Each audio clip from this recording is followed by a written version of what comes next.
Here we go to your right, Coach.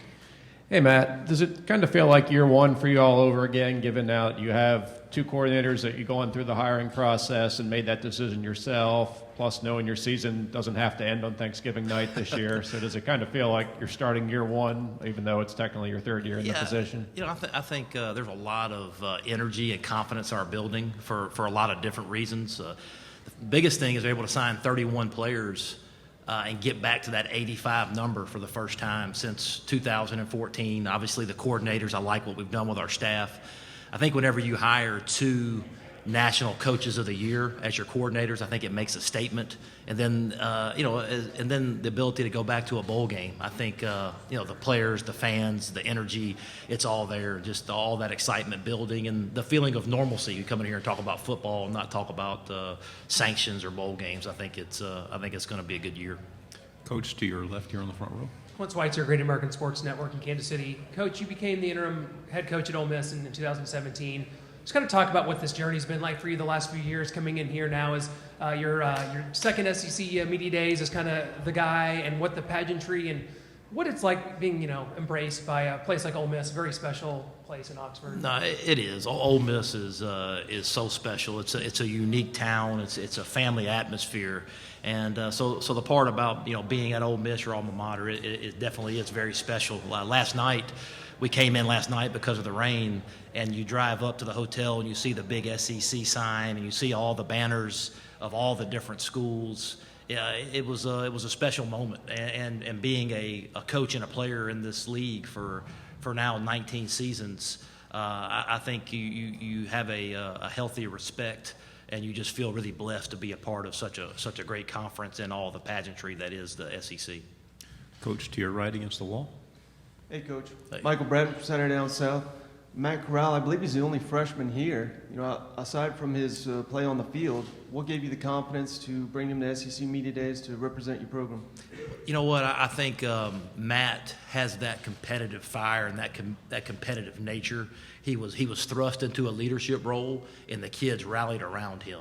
And I think he was a great fit this spring with Rich Rod and that edge and that passion that he coaches with. And so he was just a natural fit as a leader because of all those qualities that he has. And I think people and the teammates gravitate to him because of that. Coach, to your left over here, front row. Coach Noah Groniger, Great American Sports Network, Kansas City. Can you talk a little bit about your time, 2017, coaching Breland Speaks, and now he's with the Kansas City Chiefs.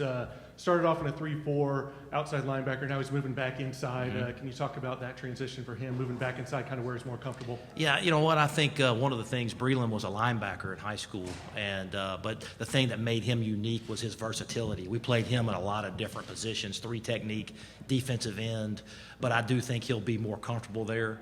I really saw him grow not only as a player but as a person, and was very instrumental in me sitting right here today. The type of player he was, the way he finished out his career.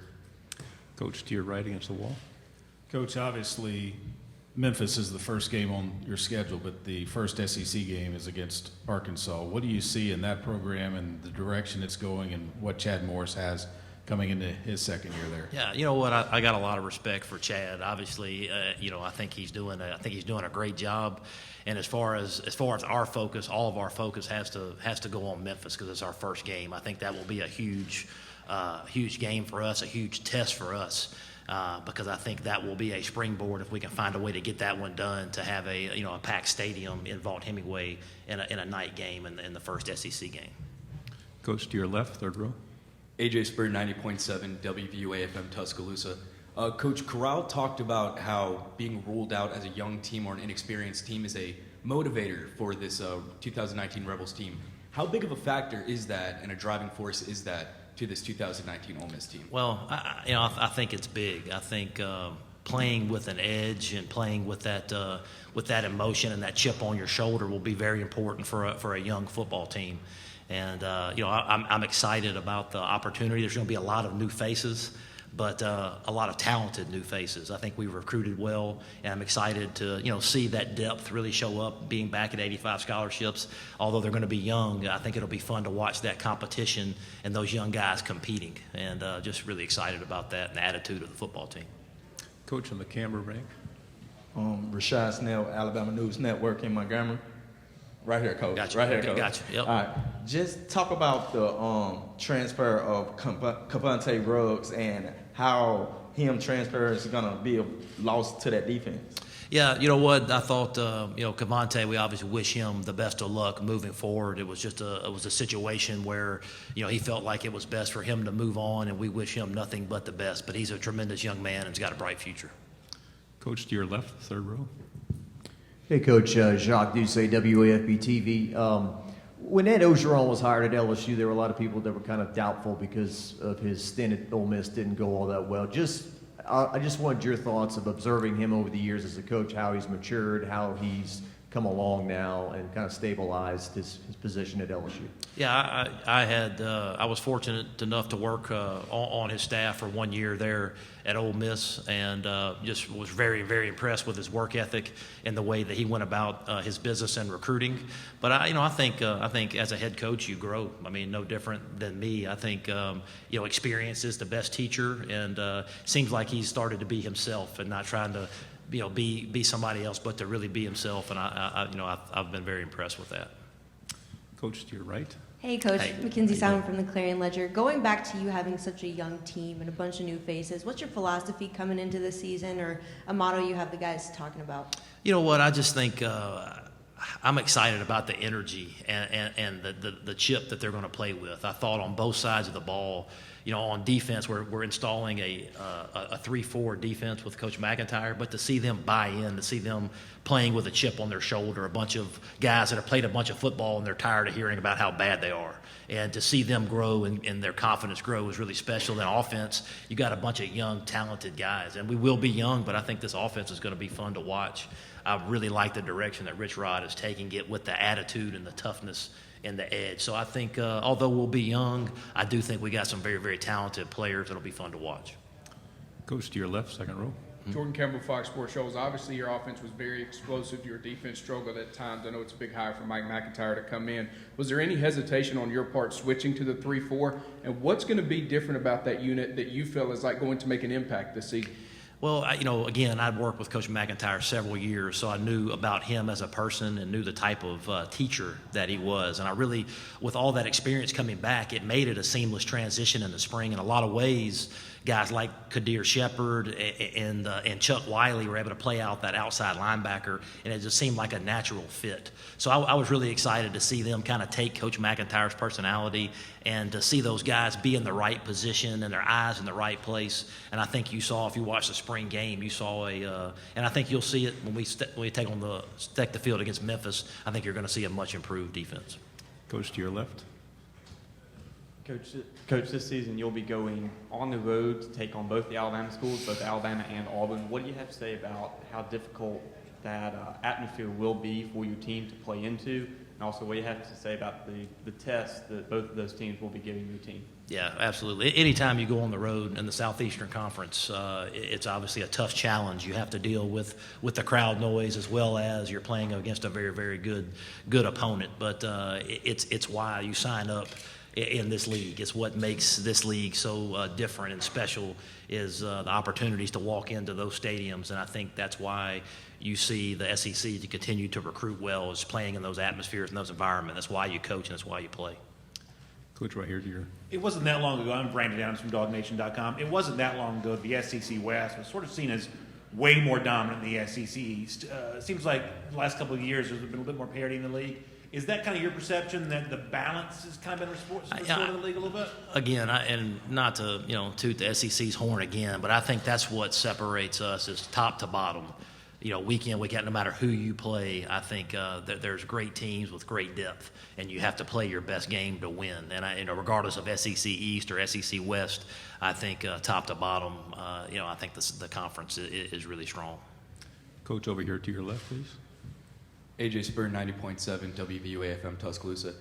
Coach, keeping on with the theme of this young team, can you talk about the receiving core for this year and what they learned from elite receivers like DK and AJ from last season? Yeah, absolutely. I think the receiving core in particular, it's been a unique perspective to see it get passed on from Dante Moncrief to Laquan Treadwell and Quincy Adebayo and Evan Ingram, and now to AJ and DK and Lodge, and now they've kind of passed the torch on to Elijah and Miles Battle, and you got some freshmen coming in, Jonathan Mingo, Dennis Jackson, Jaden Jackson. We have some very talented young receivers coming in, and it's pretty cool to see an impact that Dante Moncrief, who's not even in the program anymore, he's still having an effect this year just because of the work ethic and the way they've kind of passed that torch down. But I'm just really excited to see the youth and the energy and the passion and those guys competing to try to get on the field.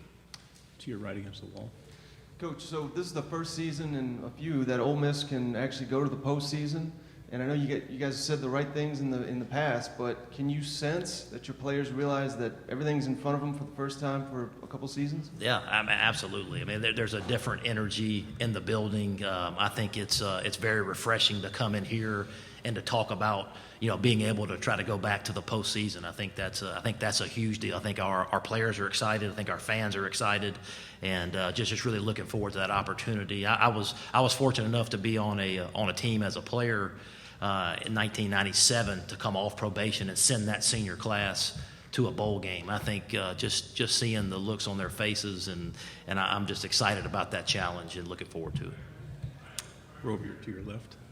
Coach, you don't get to play Mizzou very much. It's something like every 6-7 years in this current schedule set up. You go to Columbia this year, kind of a different road environment. Just talk about University of Missouri, kind of what Barry Odom has been able to bring slowly but steadily, building that program back up. A lot of respect. Barry and I are the same age and kind of came up in the ranks together. He's another guy that's coaching his alma mater and building a really, really good, hard-nosed program. Got a lot of respect for Barry, and looking forward to coming. It'll be my first time. One of the few schools that'll be my first time playing there, but excited. I think our fans will be excited to travel there and see it. To your left, camera back. Coach Justin McNelly with WTVY in Dothan, Alabama. A guy on your team, K.D. Hill, from our area you follow. What have you seen out of his progression under your program? I'll tell you what, KD is he's a tremendous worker. He's a great young man and a great kid. So able to redshirt last year and get that, gain a little bit of weight, and I think he did a really good job in this 3-4 system, fitting in. And he's got a little bit of flexibility. He can play the 4-eye or the nose, and I think he'll provide some quality depth for us this year. To your right, Coach, third row. Talking about the Memphis game, might have been a couple fifth-year guys who were on that 2015 team that went up there, but can you use that as a message, especially with a non-SEC, non-Power 5 opponent saying, hey guys, I took a Sugar Bowl team that won the Sugar Bowl up there and we got popped pretty good. Does that resonate, or when you haven't played a game in 9 months, do they not care if it's Alabama or a JV team? Yeah, I think they're going to have a lot of respect for Memphis and what they've been able to accomplish and what Coach Norvell has done there. So they're a good football team. We can't really worry about 2015. They'll have our full attention, and again, that'll be a huge game for us. We're a young football team, but going in there and getting off to a good start, I think, is very important to our season. 2 questions. First one over here to your left. Coach, you obviously have a new offensive coordinator, a new starting quarterback, and you lose a lot off your offense from last season. How do you keep your offense from taking a step back this year? Well, you know what, I think having that attitude and that edge, we talked a little bit about, sometimes it's not about the 11 best, it's the best 11, about guys coming together and playing together. And I thought I was most impressed with Rich this spring was his ability to get the most out of those guys. Even though they were young, the way they played with an edge and they played with a toughness and a swagger. And I think that will be important for a young offense moving forward. Final question to your left. Coach, with a guy like Braylon Sanders to help out a young quarterback, just what could his kind of experience and leadership do to adjust to this new era of Ole Miss football? I think it's big. There are some guys on this offense that have played a bunch of football, and Elijah Moore and Braylon Sanders are a couple of those receivers that stand out. And having that experience is huge. He's been in big games before, and I think him developing that rapport with Matt Corral, not only over the spring practice but also this summer, has been huge. Coach, thank you very much for your time. Thanks, guys. Howdy toddy.